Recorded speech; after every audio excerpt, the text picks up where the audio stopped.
Okay, so we are back to cricket on the SportsMax zone. Touring West Indies will look to turn their fortunes around in Sunday's Women's ODI series. Opener against India in Vadodara after a tough 2-1 T20 series loss that ended on Thursday.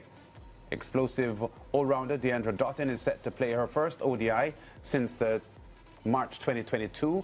Jamaican wicketkeeper batter Rashada Williams is also in the lineup for an international return, having missed out on the T20 selection since May. However, the visitors will once again be without their star all-rounder Stefani Taylor due to injury. The series carries crucial points for the ongoing ICC Women's Championship, where they're vying with Sri Lanka, New Zealand and Bangladesh for the last two automatic spots to the 2025 Women's World Cup. Now, joining us via Zoom to preview the series, cricket analyst and managing director of VA Sport, Vernon Springer.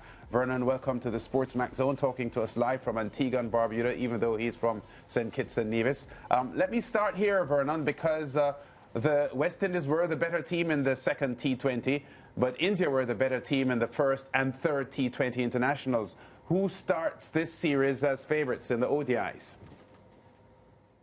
Well, first of all, Lance, I bring you greetings from Antigua and Barbuda. So let me just say happy holidays to everybody at SportsMax, the entire staff. And let's hope that 2025 will be a better sporting year, cricket-wise, for the West Indies. We agree with you 100%. Thank you very much. What you asked me, I think we would have to say that Cricket West Indies women's team, they're ranked number 6 in both categories, the T20s international and the ODIs. So for some of these players, they're playing in front of massive crowds for the first time, and you could see the nerves really banking around. But I think when you've dominated over the years, Lance, where you've got Taylor, Dottin, Matthews playing in 387 ODIs combined, and in T20s, 364 T20s combined, that is almost the nucleus of your team there. And you're talking about 4 T20 hundreds and 16 ODI hundreds. When we look around at women's cricket, there's not a lot of other women who are stepping up to the plate. So with an injured Stefani Taylor out, there's pressure on a Deandra Dottin, and there's also pressure on a Hayley Matthews. So I don't think that we have enough young stars coming through to be able to put their hand up and say, I am willing to maybe take over the mantle of a Stefani Taylor. And I think that is one of the problems which is really affecting the team, both in the T20 international and also in the ODIs. And when you look at the teams always seems to be off balance because we have so many bowlers in the team. I think Chanel Henry is a big question. How do we use Chanel Henry as a developing all-rounder? And where do we back Chanel Henry?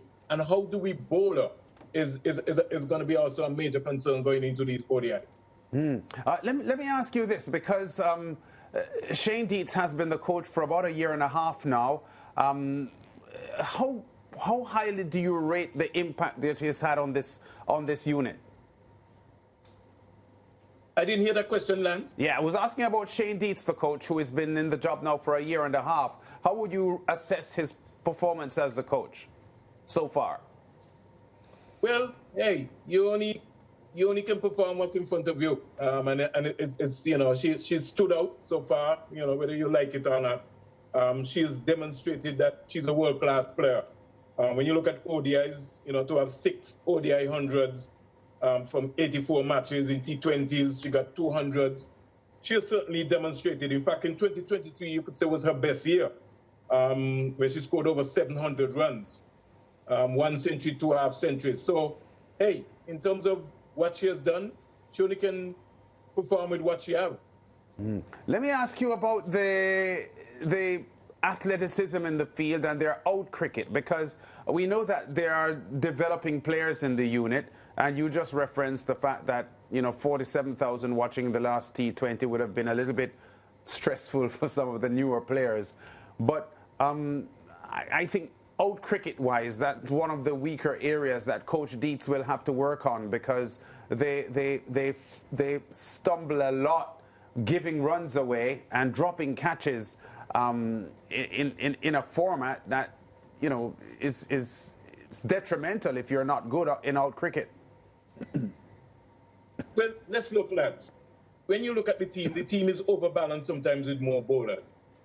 We don't have an Anisa Mohammed who is, you could say, is a match winner in the present team. Yes, Afi Fletcher would get wickets, 2 wickets. The captain will get 2 wickets. But outside of a DeAndre Dottin, we do not have a match winner bowler who we can say is going to be able to come up and get 5 wickets. So I think the balance of the team gets thrown off all the time. The other thing is the fielding. And this is something that I've been talking to you guys about, lads. We have a tournament coming up in St. Kitts in Nevis. I think it's a 50-over tournament for the women's tournament in February. And we're going back to all 6 franchises. I'm suggesting, Lance, we pick 60 players between the ages of 15 to 35, 60 women cricketers, and we put them in a franchise system over a period of 2 to 3 years. Because certainly we are not developing and we're not performing, we're not producing the kind of players that we would like. To date, we only have 99 women ODI cricketers, 53 T20 women cricketers, and 29 women test cricketers. And when you look at that caliber, we started T20 in 2008. So when you look at that period of time, it's not like we have a big pool. We have the CPL, the Women's Premier League. They only have 3 teams, Lance. Antigua and Barbuda Falcons was pushing to be able to be the 4th team. They can't, because when CPL organizers look around at the women's cricket, we're just lacking. We just don't have the quality to be able to force to have another 4th franchise. So I'm saying for the women, for West Indies cricket, rather than having 6 franchises going after each other in the women's game, let's pick 60 women cricketers, land. But like I said, from age 15, 16 to at least 35, and put them on a time frame period over 2 years, over a 2 years period. That to me, Lance, would be a little bit more beneficial than having what's happening in the franchise level, because there's no cricket, Lance, happening in Guyana. Maybe you'll have to tell me if any cricket is happening in Jamaica. The Leeward Islands just had a camp to pick their team for February in Nevis. But in terms of an organized structure of women's cricket, to women cricketers in the Caribbean, we're suffering in that area. Yeah, all right, Vernon, we're going to leave it there, but you've made some very, very good points, and Cricket West Indies will have to look at that, because the infrastructure of women's cricket in the Caribbean certainly needs a lot of attention. But we'll see what happens with the start of this ODI series on Sunday, which will be live on SportsMax, 9:30 Eastern Caribbean time, 8:30 in Jamaica on Sunday morning.